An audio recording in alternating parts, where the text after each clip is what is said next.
uma recompensa a dar para o homem. A carne só tem uma recompensa a dar ao homem, é a corrupção dela. É a corrupção da carne. Mas aquele que faz a vontade do Espírito, ele receberá a recompensa, que é a coroa da vida, a vida eterna. Está escrito: não erreis. Deus não se deixa escarnecer. Tudo que o homem semear, isso também ele ceifará. Quem semeia na carne, recebe a recompensa da carne, mas o que semeia no Espírito, do Espírito recebe a sua recompensa, que é a vida eterna. Tudo que o homem semeia, isso ele ceifará. E de que forma o homem estão semeando? Estão semeando, a semente está saindo da sua boca. A palavra do Senhor diz que tudo o que o homem falar, todas as palavras ociosas que saem da boca do homem, ele há de dar conta no dia do juízo. Deus vai requerer dele. Deus vai fazer ele dar conta das palavras ociosas. Está escrito. Deus vai fazer ele dar conta das palavras ociosas. Ele vai dar conta. Existe o tribunal, e ele vai dar conta das palavras ociosas que saiu da sua boca. Aquele que semeia na carne, da carne vai receber, mas o que semeia do Espírito vai receber. Quando falamos contra as coisas de Deus, isso porque a carne que leva ao homem falar contra as coisas de Deus, porque a Bíblia diz que aquele que está na carne não pode agradar a Deus, e a carne, ela é contra as coisas de Deus. Por que a carne é contra as coisas de Deus? Porque ela ficou sujeita ao maligno, e então o maligno sujeitou ela a fazer a sua própria vontade, e a vontade do diabo é contra Deus, é contra as coisas de Deus. E se a carne ficou sujeito a ele, também a carne é contra as coisas de Deus. Tudo que a carne faz é pela influência dos espíritos malignos para violar a vontade de Deus, para violar a palavra de Deus. Mas ele diz: se semeardes no Espírito, do Espírito colherá a vida eterna. Aquele que anda no Espírito são filhos de Deus. Aqueles que andam no Espírito, nenhuma condenação há para os que estão no Espírito. Nenhuma condenação há para os que andam no Espírito. Nenhuma condenação há para os que vivem no Espírito, porque do Espírito ele vai colher a vida eterna. Do Espírito ele vai receber a dádiva, o presente que Deus tem preparado, o galardão. Mas aquele que está semeando na carne, somente a corrupção é o seu salário. A corrupção gera a morte. A carne gera a corrupção, e a corrupção gera a morte. Porque a vontade da carne é praticar o mal, é praticar o pecado, e o salário do pecado é a morte. Está escrito: aqueles que estão semeando na carne, da carne vai receber a corrupção. Tudo que o homem falar, ele vai dar conta. Tudo que o homem falar, ele há de dar conta no dia do juízo. Todo aquele que escarnece da obra de Deus, todo aquele que zomba da igreja de Deus, todo aquele que afronta o próprio Deus, Deus não se deixa escarnecer.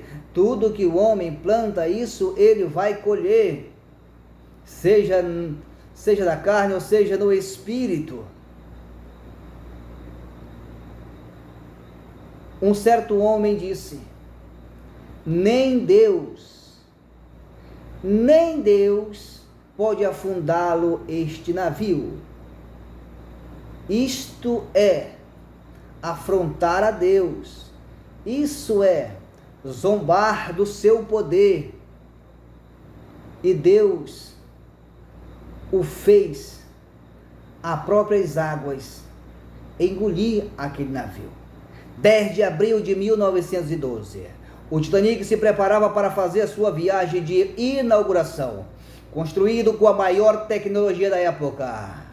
O Gigante dos Mares foi apresentado ao público como a obra-prima das mãos humanas.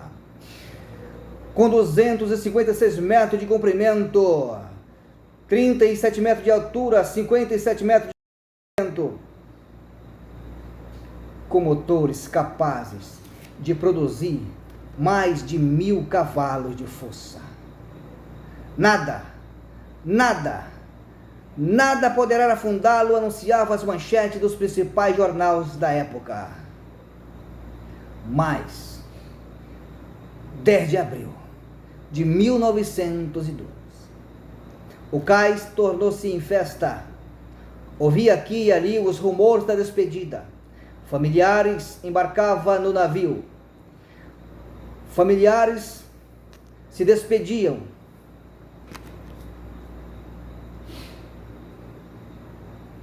(10 de abril de 1912, 11h40, houve a grande tragédia. O navio chocou-se com um iceberg. As águas do mar gelado invadiram 16 por 11 daqueles imenso transatlântico que parecia indestrutível aos olhos humanos. Aquele navio não foi possível resistir à força das águas. Menos de uma hora após a colisão, mais de 1000 toneladas de água tomava conta do terceiro frontal do navio. Enquanto a orquestra cantava o clássico Mais Perto Eu Quero Estar, aquele imenso transatlântico submergia lentamente, levando consigo milhares de pessoas para as profundezas do mar gelado.